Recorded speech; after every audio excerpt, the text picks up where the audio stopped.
이런, 늦겠다.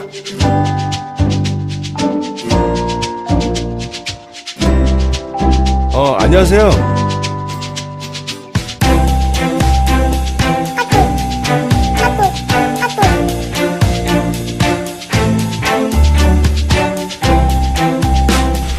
야, 너 뭐야 이거? 똑바로 못하니까?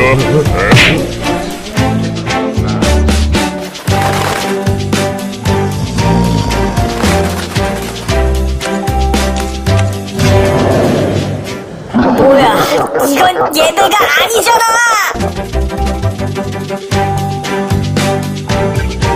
도와드릴게요.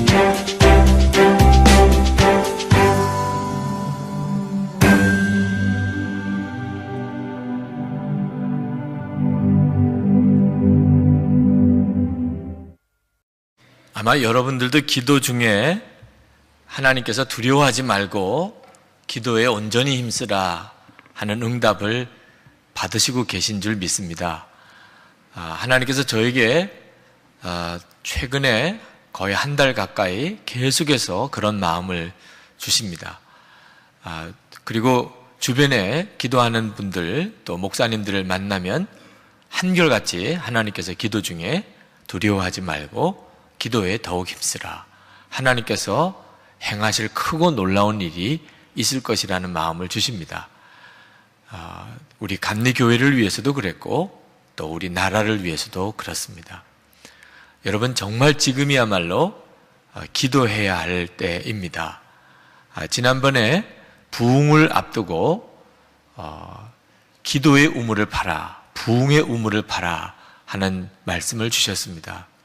근데 이제는 연말 연시 2개월 동안 전심으로 온 교우들이 하나님 앞에 기도하라 하는 말씀을 주십니다.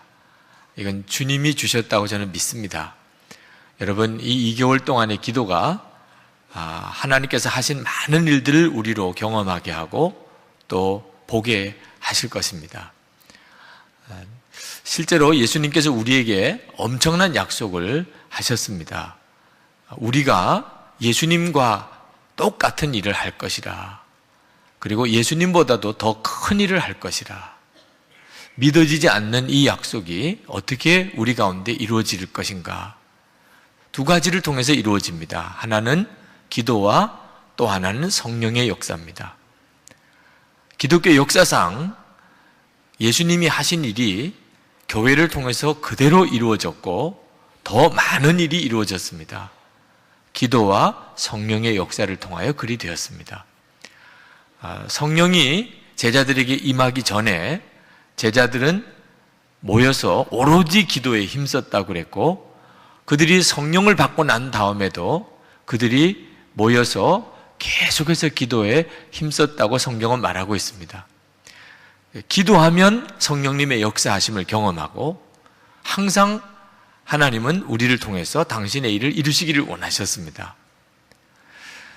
이제 우리가 그 일을 경험하게 됩니다. 우리가 만약에 어려움을 겪었다면, 또 우리 눈앞에 아주 어려운 일이 생겼다면 그것은 하나님께서 우리를 기도하는 자리로 내어 모시는 역사라고 여러분이 해석하시기 바랍니다. 도무지 마음이 불안해서 밤에 잠이 안 온다, 그러면 수면제 드시지 마시고 기도하시기 바랍니다. 기도 시간이라고 생각하시고, 마음이 두렵고 너무 염려가 되면 그러면 그때는 기도할 시간이라고 생각하시고 기도하시기 바랍니다. 저는 오늘 설교를 통해서 하나님께서 주시는 한 마음을 여러분에게 나누어야 하겠습니다.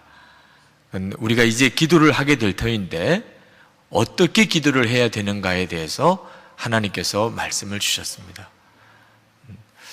우리가 본문을 읽어 내려가면서 성경 말씀을 제가 풀어 설명을 드리지만 하나님이 꼭 무슨 정한 스케줄에 따라 말씀을 주시는 것처럼 그렇게 주시는 말씀을 느낍니다. 이제 우리가 아주 큰 기도 집회를 앞두고 있는데 도대체 어떻게 기도해야 성령의 놀라운 권능을 우리가 받을 수 있는 것인지, 우리 개인도 가정도 교회도 우리 나라에도 하나님의 부흥은 어떤 기도를 통하여 일어나는 것인지에 대해서 오늘 말씀하시는 것입니다. 우리가 120문도가 마가다락방에서 열흘 동안 전심으로 기도해서 그들에게 성령이 임했다고 다 알고 있습니다. 그러나 이 마가다락방에서 열흘 동안의 기도를 단순히 열흘 동안 기도했더니 하나님이 성령을 부어주셨다고 해석하면 안 됩니다. 우리가 모든 걸 다 내려놓고 그리고 모여서 열흘 동안 계속 기도하면 그러면 성령 받는다, 그런 뜻으로 말씀하신 게 아닙니다. 사실 열흘 동안 마가다락방에 예수님의 제자들이 기도했을 때 그들은 내 소원을 이루어 주십시오. 하나님, 제가 너무 어렵습니다. 하나님, 제가 복을 받게 해주십시오. 이렇게 기도하지 않았습니다. 그들은 자기들의 소원, 자기들의 계획, 자기들의 생각과 능력, 모든 걸 다 십자가에 정말 못 받고 오직 성령의 인도만을 받기를 원했습니다. 성령님, 인도해 주십시오. 주님, 어떻게 할까요? 오직 성령께서 명확하게 자기들에게 말씀하시고 그리고 자기들을 이끌어 주시기를 간절히 갈망했고 그 기도에 하나님의 성령께서 기름 부어 임하신 것입니다. 오늘 여기 본문을 가만히 읽어보면 120문도가 열흘 동안 기도할 때 그냥 단순히 기도만 하고 있었던 것은 아니었다는 것을 우리가 보게 됩니다.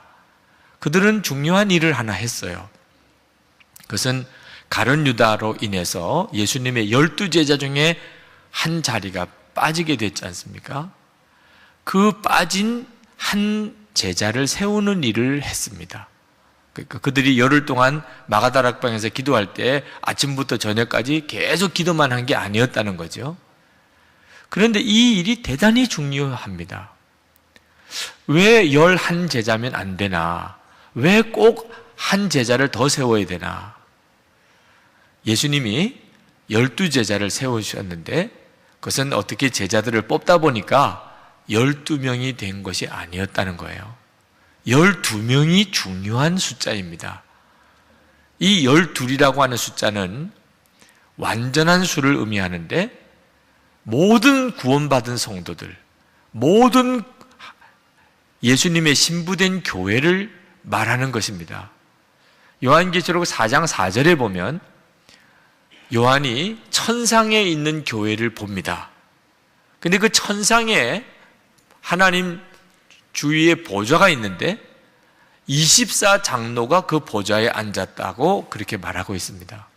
이 24장로는 구약의 12지파, 신약의 12제자를 합한 수이지요.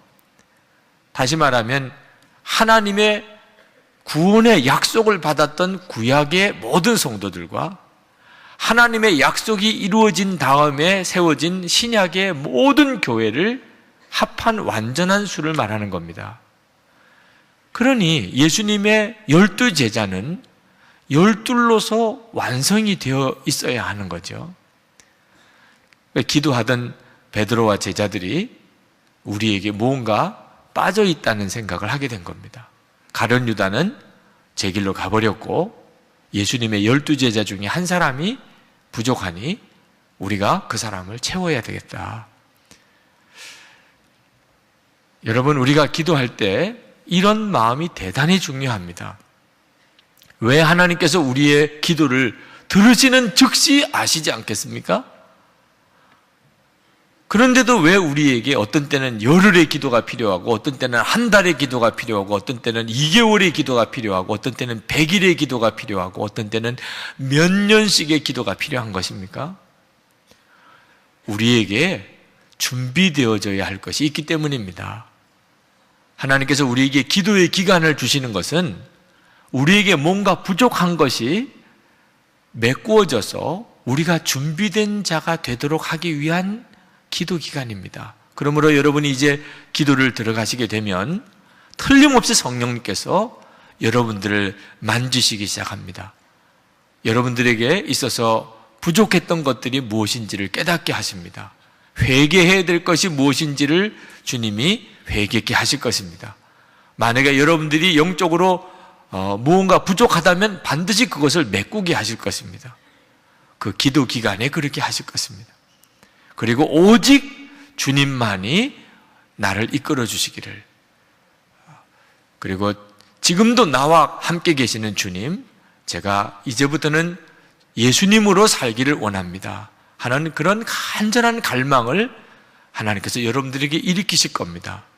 그리고 하나님의 때에 하나님이 강력한 기름 부음을 개인적으로 온 교회에, 그리고 이 민족에게 하나님이 허락해 주실 것입니다. 여러분, 기도할 때 그러므로 날짜만 채우는 그런 기도를 하면 안 됩니다. 저는 성도들이 형식적으로 이렇게 기도하는 일, 형식적인 어떤 기도 만능주의에 빠지는 것이 더 위험하다는 것을 목회하면서 알았습니다. 100일을 작정하고 기도하고 시작한 사업이 안 될 수 있습니다. 40일 금식하고 개척한 교회도 부흥 안 될 수가 있습니다. 하나님은 어떤 날짜를 채운 것에 대해서 중요하게 여기지 않기 때문입니다. 제가 어느 성도님 만나서 어려움을 겪고 있을 때 기도는 하셨습니까? 라고 물었더니 기도했다, 어쩔래, 꼭 이런 태도로 아주 격한 반응을 하시는 분을 보았습니다. 기도해도 안 되더라 그 말이죠. 왜 목사님은 내가 기도 안 해서 이랬다고 말씀하시느냐. 나도 기도할 만큼 했어요. 그런데도 안 되는데 어떡합니까? 기도에 대한 깊은 좌절에 빠진 분을 보았습니다. 어떤 분들은 기도가 교만이 된 분도 있었어요. 새벽 기도하는 것이 공적처럼 그렇게 되어진 분도 보았어요. 어떤 성도는 새벽 기도 안 하는 분들에 대해서 새벽 기도도 안 하는 것들이, 이런 표현을 쓰시는 것을 본 적도 있습니다. 무서운 교만이 되었어요. 나는 새벽 기도 하루도 빠지지 않고 새벽 기도 드린다 하는 것이 그 사람에게는 무서운 교만이 되었습니다. 이런 식으로 기도하는 것은 오히려 기도에 대한 더 깊은 좌절을 가져옵니다. 기도해도 안 된다 하는 깊은 불신을 경험하는 거죠. 형식적인 기도 만능주의는, 그것은 성경을 정확하게 읽지 못했기 때문입니다. 마가다락방에 성령이 임하기 전에 그때 120문도들은 어떻게 기도했나? 그들은 철저하게 하나님 앞에 하나님의 역사만 이루어지기를, 주님이 모든 것을 주장해서 이끌어 주시기를, 내 생각, 내 계획, 내 판단, 내 능력은 철저히 십자가에 못 박고 주님만 구하고, 그리고 자기들이 부족한 것이 무엇인지를 메꾸는 일을 하면서 기도를 했다 그 말입니다. 120문도가 부족한 한 사람의 사도를 세우기 위하여 제비뽑기를 했습니다. 여러분, 제비뽑기에 대해서 어떻게 생각하세요? 사도를 뽑을 때 제비를 뽑았습니다. 이 제비뽑기라는 방법은 구약 성경에도 여러 군데 나옵니다. 하나님의 뜻이 무엇인지 알기 원할 때, 그때 흔히 제비뽑기를 했습니다. 예를 들어서 어떤 땅을 지파에게 나누어 줄 때, 이게 어느 땅이 어느 지파에게 가야 되나 제비뽑기로 했습니다. 제사장들이 당번을 정할 때, 또 어떤 사람이 하나님이 지목한 사람인지 알고 싶을 때 제비뽑기를 썼었어요. 이집트에 있는 콥틱 교회, 거기는 총대주교를 뽑을 때 마지막까지 이제 후보자로 올라온 사람을 최종적으로 한 사람을 정할 때 어린 아이가 제비를 뽑게 해서, 그래서 그 제비 뽑은 것으로 그 사람을 대주교로 임명하는 일도 있습니다. 제비 뽑기는 교회 역사에도 많이 사용되었어요. 잠언 16장 33절에 사람이 제비를 뽑으나 이를 작정하기는 여호와께 있느니라 하는 말씀이 있습니다. 하나님은 제비뽑기를 통해서 하나님의 뜻을 우리에게 보여주시기도 하십니다. 우리 감리교회에서도 감독 선거가 너무 혼탁해지게 되니까 제비뽑기를 합시다. 그래서 입법회의에서 제비뽑기로 감독 선거를 하는 것이 안건으로 처리된 적이 있었어요. 결론은 부결되었습니다만 왜 그랬나? 제비뽑기라는 방법이 너무 무식한 방법처럼 보이니까, 비합리적이고, 그리고 어리석은 방법처럼 보이고, 그리고 무책임한 방법처럼 여겨졌기 때문에 제비뽑기가 안 된다, 그렇게 부결이 되었어요. 제비뽑기로 선출된 감독이 무슨 권위가 있겠는가, 그런 말도 있었습니다. 그러나 우리가 어떤 말이든지 어떤 판단이든지 참 조심해서 해야 합니다. 감독보다도 훨씬 더 권위가 있다고 말할 수 있는 사도를 성경은 제비를 뽑기로 했다고 기록하고 있습니다. 그러나 저는 오늘 제비 뽑기 방법이 성경적이냐, 하나님이 쓰시는 방법이냐, 그런 말씀을 오늘 드리고 싶지는 않습니다. 하나님은 꼭 제비 뽑기를 통해서 하나님의 사람을 택한다는 말씀을 드리고 싶은 생각도 없어요. 제비 뽑기는 하나님이 그 방법을 쓰실 수도 있고 안 하실 수도 있습니다.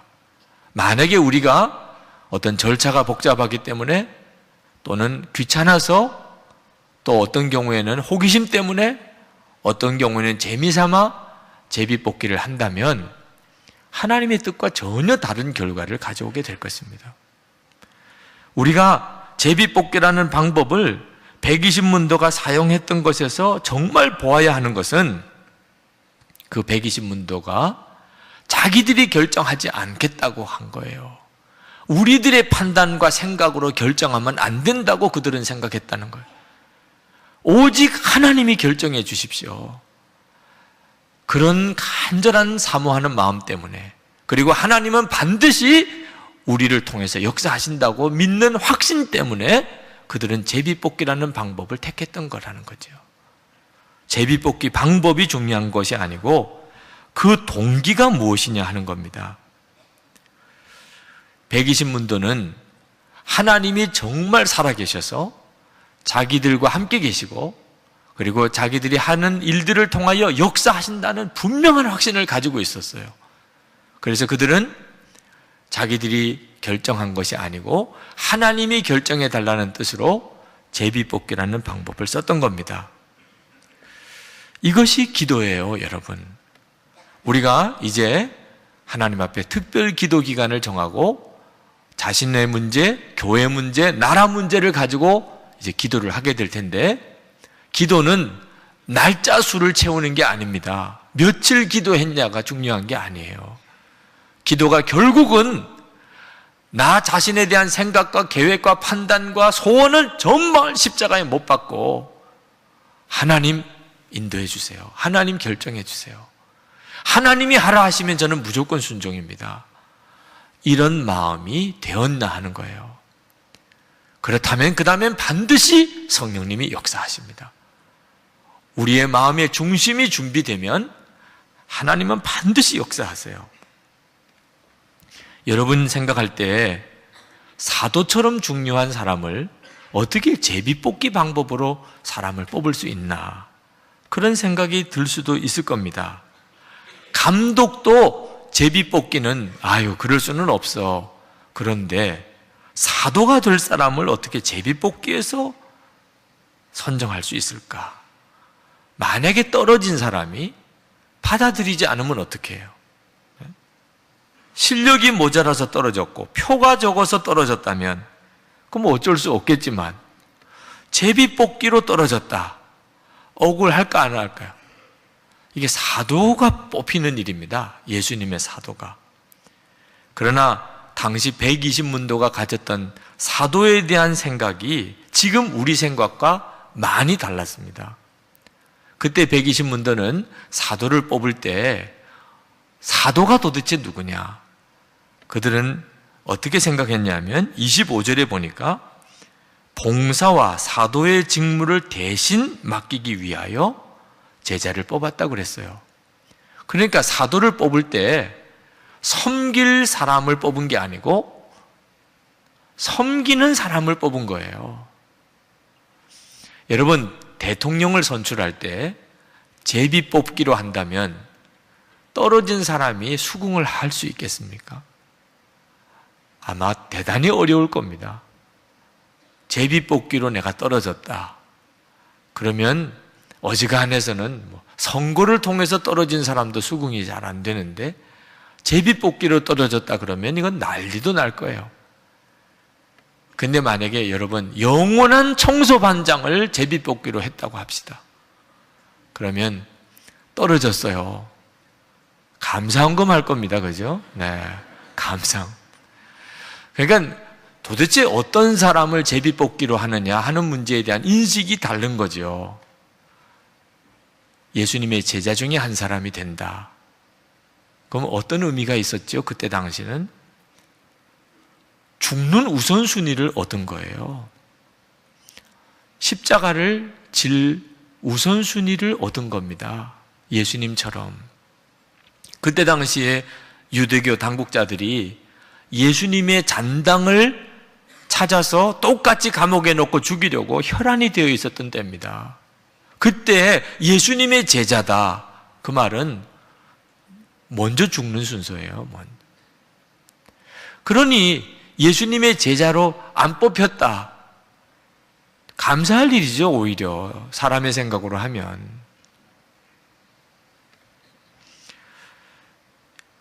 예수님의 사도가 된다는 것. 그것은 죽음을 각오해야 되는 일이었어요. 여러분, 이것이 지금 우리 교회 안에 직분에 그대로 적용이 돼야 됩니다.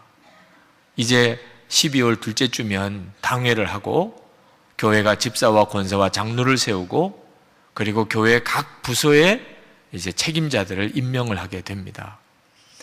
그런데 이 교회 직분과 모든 직책이 명예나 권력이 아니에요. 이건 섬기는 사람을 뽑는 거고 먼저 순교할 사람을 세우는 겁니다. 이 점을 분명히 하면 시험될 일이 없어요. 된 사람도 그것 때문에 특별히 자랑하고 기쁠 일도 아니고 그건 죽을 각오를 먼저 해야 하는 거니까. 안 되었다고 그것 때문에 시험 들고 화날 일도 아닙니다. 만약에 직분이나 교회 직책 문제 때문에 시험이 생겼다면 그는 이 교회 직분이나 직책을 명예로 생각하고 있는 사람입니다. 그 생각이 교회를 어렵게 만드는 거예요. 교회를 교회답지 못하게 만드는 것입니다. 만약에 사도라고 하는 직분이 정말 대우받는 직분이고 명예로운 직분이라고만 생각했다면 이때 큰 시험이 났을 겁니다. 시험이 났다면 성경이 기록이 되었을 거예요. 사도행전을 읽어보면 초대교회 당시 때 교회 시험거리가 다 기록되어 나옵니다. 과부들을 구제할 때 그때 헬라파, 히브리파 과부들을 차별하는 문제 때문에 교회가 시험이 생긴 거 그대로 성경에 다 기록되어 있습니다. 아나니아와 삽비라가 헌금할 때 거짓말로 속여서 헌금한 것 때문에 헌금하고 그 자리에서 죽은 사건이 있었는데 그것도 다 성경에 기록되어 있어요. 예수님의 제자 중에 한 사람을 뽑는 일로 인해서 시험이 생겼다면 기록되었을 거예요. 그런데 성경에 기록이 안 나옵니다. 시험이 없었다는 이야기죠. 그러나 실제로 보면 큰 시험이 될 만한 일이었어요. 120문도가 예수님의 제자 한 사람을 보충하는 일을 할 때 아무나 자격을 준 게 아닙니다. 120명이 다 자격이 있다고 제비 뽑은 거 아닙니다. 그들이 조건을 명확하게 했어요. 22절에 보면 예수님께서 요한에게 세례 받을 때부터 승천하실 때까지 항상 예수님과 함께 다니던 사람, 그런 사람이어야 제자 중에 한 사람으로 들어올 수 있다. 그렇게 그들이 조건을 정했어요. 이런 조건을 충족할 수 있는 사람이 몇 사람이나 됐겠습니까? 예수님이 요한에게 세례받을 때부터 예수님이 십자가에 죽고 부활하시고 승천하시는 모든 과정에서 제자들과 항상 함께 있었던 사람, 그들이 12제자로 뽑힌 것도 아니었기 때문에 이름 없이 제자들처럼 예수님과 함께 다니고 있었다면 진짜 훌륭한 사람이죠. 예수님이 너희들은 내 제자다 이렇게 12명을 세운 사람이라야 예수님을 끝까지 따라다닐 무슨 기분도 있었지 않겠습니까? 예수님이 너는 내 제자라고 말씀도 안 하셨는데 예수님을 그렇게 따라다녔다면, 이름도 없이 그렇게 주님을 섬겼다면 제자가 될 자격이 충분하죠. 그런 사람이 있다면 그 사람을 예수님의 제자로 뽑자. 그런데 문제는 한 사람이었다면 문제가 없었겠죠. 그럼 그 사람만 뽑으면 되는데 두 사람이 생긴 겁니다. 자기들이 가만히 살펴보니까 두 사람이 그런 자격이 있어요. 한 사람은 요셉이고 한 사람은 마띠아입니다. 그런데 성경을 읽어보니까 이 두 사람 중에 요셉이라고 하는 사람은 누가 보아도 예수님의 제자로 뽑히기에 자격이 있어 보였어요. 요셉에 대해서는 그 설명이 길게 나옵니다. 두 사람에 대해서 언급하면서 요셉은 바사바라고도 하고 유수도라고도 하는 요셉이라고 그렇게 소개합니다. 이 바사바라고 하는 말은 사바의 아들이라는 뜻이에요. 왜 굳이 바사바라는 이름을 넣었나? 이 성경을 읽는 사람들에게 바사바라고 하면 누구든지 알 수 있다는 뜻이죠. 사바라고 하는 사람이 당시에 유명한 사람이었고 사람들이 다 알던 사람이었어요. 그래서 그 사바의 아들 요셉 있잖아. 그래, 맞아. 그 사람, 이렇게 되는 사람이었다는 겁니다. 그리고 유수도라고 로마식의 별명을 하나 더 가지고 있었어요. 유수도라고 하는 말은 정의 또는 올바른, 의로운 이런 의미를 가지고 있습니다. 그러니까 어떤 일에 대해서 판결 내려주는 일을 했던 사람, 어떤 게 옳으냐 그러냐, 어떤 게 바르냐 하는 식견도 가지고 있었고 그런 판결 내려줄 수 있는 사람이라는 뜻이죠. 그러니까 요셉이라는 사람은 그때 당시에 120문도들 사이에 대단히 존경받았고 또 인정받았고 누구나 보기에 이 사람이 제자가 되었으면 좋겠다 그랬던 사람이라는 말입니다. 그런데 마띠아라고 하는 사람은 이름밖에 나오지 않아요. 그 말은 마띠아에 대해서는 사람들이 별로 관심이 없었고 너무 평범하고 특별히 뭘 소개할 만한 게 없었던 사람이라는 거죠. 자, 만약에 그들이 투표를 했다면 당연히 요셉이 되었을 겁니다. 1순위로 올라온 사람이에요. 그렇지만 그들은 하나님 앞에서 우리 판단이 무슨 유익하겠습니까? 우리가 보는 관점이 그게 얼마나 옳겠습니까, 하나님? 우리는 우리의 생각과 판단 다 십자가에 못 박았습니다.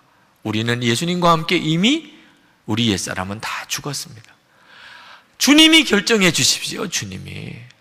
우리가 보니까 유력한 요셉이라는 사람도 있지만 마띠아라는 사람도 우리 주님과 우리와 늘 같이 지금까지 한결같이 동행했던 사람이니 하나님 이 두 사람 중에서 주님이 판단해 주십시오. 그렇게 하고 기도를 했어요. 24절에 저희가 기도하여 가로되 무사람의 마음을 아시는 주여 이 두 사람 중에 누가 주의 택하신 바 되었습니까? 그렇게 간절히 기도했습니다. 예수님이 제자를 세울 때도요, 예수님 당신이 세운 거잖아요. 그런데도 누가복음 6장 12절에 보면 그 제자 세우기 전날 밤에 밤이 맞도록 기도하신 다음에야 그리고 제자를 임명하셨습니다. 그러니 120문도도 똑같이 한 겁니다. 예수님께서 결정해 달라고 제비뽑기 방법을 정하고 그리고는 유력한 후보 두 사람을 뽑아 세우고는 하나님께 맡겨드리는 기도를 한 다음에 그 다음에 이제 제비를 뽑은 겁니다. 그랬더니 마띠아가 나온 거예요. 아마 깜짝 놀랐을 겁니다. 자기들의 생각과 너무 다르니까. 시험 들 만한 결과지요. 만약에 사도 직책이 그때 당시에 누구나 다 부러워하는 직책이었다면, 누구나 다 되고 싶은 자리였다면 요셉이 가만히 있을 수 있었겠습니까? 예수님의 12제자의 한 사람, 이게 얼마나 영광스러운 자리입니까? 만약에 그때도 그런 분위기였다면, 그랬다면 요셉이 가만히 있었겠어요? 아니, 나만한 자격이 또 누가 있습니까? 요셉은 몰라도 주변에 있는 사람이라도 들고 일어나지 않았을까요? 근데 아무 시험이 없었어요. 그 이유는 그 사도의 직책은 순교하는 직책이었기 때문입니다. 실제로 마띠아는 순교했다고 기독교 역사에 나옵니다. 유대 지방을 다니면서 복음을 전하다가 돌에 맞아 순교했다는 일설도 있고, 에티오피아에 가서 복음을 전하다가 거기서 순교했다는 일설도 있지만 하여튼 순교했다고 나옵니다. 여러분, 예수님의 제자로 살기가 오죽 힘들어 보였으면 가룟 유다가 예수님을 은 30에 팔고 그리고 자살했을까요? 가룟 유다가 똑똑한 사람 아닙니까? 그래서 재정을 맡은 사람 아니에요. 가룟 유다는 평생 이기적인 사람입니다. 자기 중심의 사람이었어요.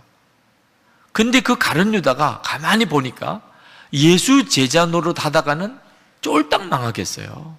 잘못하면 죽을 수도 있을 것 같아요. 그래서 가룟 유다가 내가 예수 제자 다 버리고 그리고 은 30에 팔아서 내 살 길 찾아가야 되겠다. 그랬다면 당시에 예수님의 제자가 된다는 길은 죽는 것과도 같은 것이었죠. 여러분, 우리가 교회 임원이 되었어요. 집사가 되고 권사가 되고 장로가 되는 것이 참 귀한 직분입니다. 그런데 왜 귀하지요? 순교할 각오가 되어 있는 것 때문에 귀한 겁니다. 교회의 직분을 맡았고 직책을 맡았다면 내가 주님을 위해서 죽어야 할 때 먼저 죽는 순서를 받은 거예요. 그렇게 믿고 받아들인 것 때문에 그 직책이 귀한 겁니다. 세상적인 기준으로 판단할 수 있는 문제가 아니죠. 교회 내의 직분이 귀한 것, 장로님이 귀하고 권사님이 귀한 것, 그분들은 이미 예수님의 십자가에서 죽었음을 분명히 믿고 그리고 앞으로 주님을 위해서 죽어야 할 때가 온다면 그 각오가 분명한 사람, 그러니까 우리가 존경하는 거죠.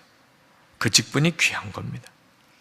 이런 믿음으로 사역을 하면 시험될 일이 아무것도 없어요. 교회 안에 마귀가 우리를 시험하려고 얼마나 간교하게 역사한다 할지라도 시험들 나 자신이 이미 십자가에 죽었는데 무엇이 시험이 되겠어요? 하나님께서 우리 가운데 역사하지 않으시는 게 아니고 역사하지 못하십니다. 우리가 순교의 각오로 주의 일을 하지 않으니까 그런 거예요. 이번 기도의 기간 동안에 우리가 무엇을 준비하고 기도해야 합니까? 내가 정말 그렇게 준비되었나? 예수님 한 분이면 충분하고 나는 예수님과 함께 정말 죽었고 이제는 예수님이 진짜 내 주님이라고 그렇게 분명하게 고백할 수 있는 그런 사람이 되었나? 기도 중에 여러분이 만약에 그러지 못하다면 이번에 준비해야 합니다. 여러분 11월 달 생명의 삶 큐티 책자를 혹시 자세히 읽으셨다면 거기에 책 하나가 소개된 것을 보셨을 겁니다. 밥 쇼그린 또 제널드 로빈슨이 쓴 강아지 성도 고양이 신자라는 책입니다. 책 제목이 조금 경망스럽긴 하죠. 네, 양해하고 들으시기 바랍니다. 이 밥 쇼그린이라는 사람이 강아지와 고양이를 애완동물로 길러보니까 이 두 동물이 너무너무 주인을 향한 태도가 다르더라는 거예요. 강아지는 일터에서 집에 돌아오면 열렬한 영접위원회예요. 오직 주님 한 분이에요. 주인 한 분. 그냥 오직 주님으로 인하여 자기는 무조건 기쁜 거야. 그래서 강아지만 보면 감동을 받는 겁니다. 그렇게 좋아할 수 있나? 주인을 그렇게 사랑할 수 있나? 그런데 이 고양이란 놈은 주인이 와도 왔는지 안 왔는지 별로 반응이 없어요. 기껏해야 조용히 옆에 와서 다리에다가 머리를 이렇게 조금 기대는 정도. 그런데 꼭 느낌이 환영합니다 주인님이 아니고 너는 내 거야. 그런 느낌이더라는 거죠. 그러다가 또 보면 의자 다리 밑에 가서 또 역시 의자의 다리에다가 또 그렇게 머리를 기대고 또 이렇게 비빕니다. 의자나 주인이나 같은 수준이에요, 고양이에게 있어서는. 고양이는 철저히 자기중심의 신자를 상징하고 강아지는 철저하게 주님 중심의 신자를 상징합니다. 그래서 강아지 성도, 고양이 신자라는 거예요. 고양이를 좋아하시는 분들에게는 좀 민망한 이야기긴 하지만 고양이는 자기가 그 집의 주인인 줄 안대요. 그래서 주인이 만약에 이사를 가면 따라갈 이유가 없어. 그 집이 내 집인데 사람이 와야지 자기가 갈 이유가 없는 거예요. 그러나 강아지는 주인이 가면 어디든지 가는 거죠. 강아지는. 왜? 그 주인이 중요한 거니까. 우리가 만약에 강아지 성도와 고양이 신자가 있다면 여러분은 강아지 성도입니까? 고양이 신자입니까? 누구나 다 처음 예수를 믿을 때는 고양이 신자처럼 예수를 믿습니다. 하나님을 믿어도 나를 위해서 계신 하나님이에요. 나를 축복하시는 하나님입니다. 그러나 그런 믿음으로 여러분 언제까지 갈 수는 없잖아요. 하나님께서 우리를 통해 역사하시려면 하나님 중심의 성도가 되어야 합니다. 내가 존재하는 이유는 하나님의 영광을 위해서 그렇습니다. 나는 오직 하나님을 기쁘시게 하기 위해서 살기를 원하는 그 마음의 중심이 분명해야 하는데 이것이 기도를 통하여 준비되어야 하는 겁니다. 여러분, 오늘 말씀의 주제는 제비뽑기가 아닙니다. 120문도가 성령 받기 전에 기도했다고 그러는데 그들은 어떻게 기도했냐 하는 겁니다.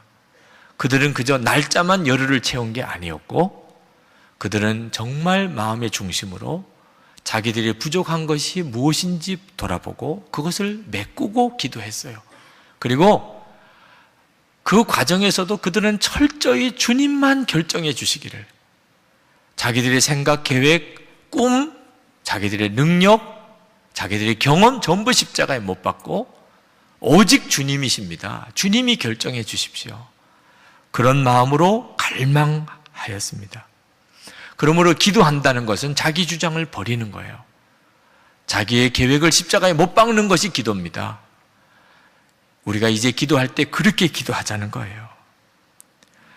어제 어느 목사님이 찾아오셔서 어떤 일을 의논하고 가시면서 최근에 어느 목사님을 만났는데 유기성 목사가 너무 변했더라고 이야기를 하더라. 그 이야기를 전해주고 가세요. 요즘에 목사님 많이 변했다는 이야기가 주변에 돈다는 거예요. 그래서 뭐가 어떻게 변했는데 그렇게 말씀하십니까? 전에는 유 목사님을 만나면 말도 별로 없고 조금 냉정했었는데 이번에 만나보니까 너무 살갑게 대하고 말도 그렇게 많이 하더라고요. 그래서 유기성 목사가 너무너무 변했다고 그런 이야기를 사람들이 하더라. 제가 그 말을 듣고 너무 창피한 마음이 들더라고요. 내가 도대체 전에는 어떻게 했길래 그런 이야기를 내가 다 들었을까? 사실 성격적인 문제죠. 제 성격적인 문제지만 그 목사님을 배웅해 드리면서 하나님께서 그 목사님을 통해서 제게 말씀하시는 것이 있다는 것을 느꼈습니다. 변화되어야 될 게 있는 거예요. 하나님께서 무언가를 하시기 위해서 우리 안에 하나님은 기다리고 계시는 것이 있어요. 그저 날짜 채워 기도만 할 게 아니고 하나님 제가 무엇을 변화받아야 합니까? 제게 있어서 지금 빠져 있는 게 뭡니까? 우리 안에 가룟 유다의 요소가 있어요. 철저히 자기 중심으로만 하나님을 바라보는 그런 사람들은 나중에 하나님도 배신하고 떠날 수 있는 요소가 있어요, 우리 안에. 결국은 가룟 유다는 자기 길로 가버리고 맙니다. 그 자리를 마띠아로 채워요. 마띠아는 순교자가 될 사도의 직책을 받았을 때 그들은 그걸 받았어요. 누구는 버리고 떠나는 자리를 누구는 감사함으로 받았어요. 우리가 그리 되어야 하는 겁니다. 하나님은 부흥을 주시기 전에 먼저 성결의 준비를 시키시고, 하나님은 성령의 강력한 역사를 이루기 전에 우리가 정말 성령님께 복종하기를 원하는지를 먼저 보시는 것입니다. 오늘 이 시간 성도 여러분, 정말 진정한 갈망을 가지고 주의 인도를 구하십시오. 기도를 해도 그냥 기도하지 말고 살려달라고 기도하십시오. 하나님, 나를 이끌어 주시옵소서. 나의 삶도 가정도 우리 교회도 한국 감리교회도 한국교회도 이 민족도 지금이야말로 하나님의 강력한 역사하심이 필요한 때입니다. 오직 하나님에게 완전히 복종할 자에게만 하나님이 그 일을 이루십니다. 이제 우리 기도하십시다. 하나님, 저를 이끌어 주십시오. 제가 주님께 완전히 순종하겠습니다. 하나님, 저를 이끌어 주옵소서. 제게 역사해 주옵소서. 이 기도 기간 동안에 하나님, 제가 준비된 자가 되게 하시고, 그리고 하나님을 향한 열망을 부어주시기를 원합니다. 통성으로 우리 기도하겠습니다. 은혜와 사랑에 충만하신 아버지 하나님, 이 시간에 주께서 친히 사랑하는 모든 성도들을 주의 능하신 손에 사로잡아 주시고 역사해 주시기를 원합니다. 아버지, 사모합니다. 하나님, 갈망합니다. 하나님, 소원합니다. 아버지, 주관해 주시기를 원합니다. 오늘도 하나님, 성도들의 마음의 깊은 곳에 말씀과 함께 성령님 역사해 주시기를 원합니다. 하나님, 120문도처럼 주의 성령의 역사하심을 저희들이 기다립니다. 주의 약속하심이 우리에게 주어져 있음을 믿습니다. 저희들 자신의 심령에도, 하나님 교회에도, 이 민족에도 하나님의 놀라운 은혜의 역사, 부흥의 역사가 일어나야 할 때에 저희들이 와 있습니다. 아버지 하나님, 기도자로 일어나게 해 주옵소서. 하나님이 역사하실 수 있는 하나님 그 사람으로 우리가 일어나게 하여 주옵소서. 강력하고 놀라우게 하나님 역사해 주옵소서. 아버지, 이 시간에 성도들의 마음에 심령을 치시옵소서. 성령의 놀라운 능력과 불과 어떤 하나님의 은혜로 하나님 함께해 주시기를 원합니다. 은혜로우신 아버지, 하나님, 정말 살려달라고 하는 기도밖에는 할 기도가 없습니다. 우리의 힘, 우리의 판단, 우리의 능력, 우리의 계획과 소원으로는 아무것도 할 수 없음을 주님 앞에 고백합니다. 십자가에 못 박았습니다. 하나님, 우리의 생각과 판단과 계획, 소원 십자가에 못 박았습니다. 주님, 이끌어 주시옵소서. 저희의 심령도, 우리의 가정도, 교회도, 이 나라도 하나님 약속하신 불과 같은 부흥이 임하기를 원합니다. 하나님의 약속이 이미 우리에게 주어진 것을 인해 감사합니다. 이제 우리가 이 일을 위해서 120문도처럼 하나님 앞에 전적인 기도자로 나가기를 원합니다. 오늘도 사랑하는 성도들의 마음의 깊은 곳에 기도의 영으로 임하여 주옵소서. 염려와 두려움의 영은 십자가에 못 박았습니다. 예수님의 이름으로 쫓김을 당할지어다. 주의 성령님 기도의 영으로 역사해 주옵소서. 120문도들처럼 우리의 부족한 것을 하나님 우리가 메꾸고, 하나님 우리가 모든 죄에서 떠나 하나님 성결한 자로 하나님 앞에 서며 오직 하나님이 역사해 주시기만을 갈망하며 우리를 사로잡아 주시기만을 소원하며 주님이 이끄시면 완전한 순종을 주님께 약속해 드리며 하나님 앞에 나아갑니다. 오직 주께서 하시옵소서. 성령님 이끌어 주옵소서. 저희들이 하나님의 부흥의 중심에서 하나님의 부흥을 경험하기를 원합니다. 오늘도 주님 앞에 나와 예배하는 성도들을 주의 말씀과 성령님 사로잡아 주시옵소서. 우리의 예배를 받으시고 감사를 받으신 주님, 우리가 하나님께 준비하여 드린 예물을 또한 주님께 올려드립니다. 우리의 믿음이요 감사합니다. 주님을 향한 사랑입니다. 성도들의 삶 속에 그 어느 때보다도 재정에 있어서 담대함을 주시고, 그리고 하나님의 축복의 증거를 경험하게 해주시고, 공급하시는 하나님을 분명히 믿고 나가게 하시고, 이 일이 평생의 간증거리가 될 수 있도록 역사해 주옵소서. 어려움 당하는 이들이 주변에 수도 없이 많습니다. 하나님의 은혜와 축복의 통로로 저희들을 사용하여 주옵소서. 믿음으로 나갈 때 하나님 약속하신 대로 역사해 주옵소서. 순종의 걸음을 디딜 때 하나님의 기적을 보여주시옵소서. 하나님, 이 민족을 주님 책임져 주옵소서. 수많은 선교사님들이 나가 있습니다. 하나님, 이 나라의 경제를 책임져 주옵소서. 이 민족의 통일을 주님 책임져 주옵소서. 마지막 때에 복음 전하는 나라로 쓰시옵소서. 주님, 예수 그리스도 이름으로 간절히 기도합나이다. 아멘.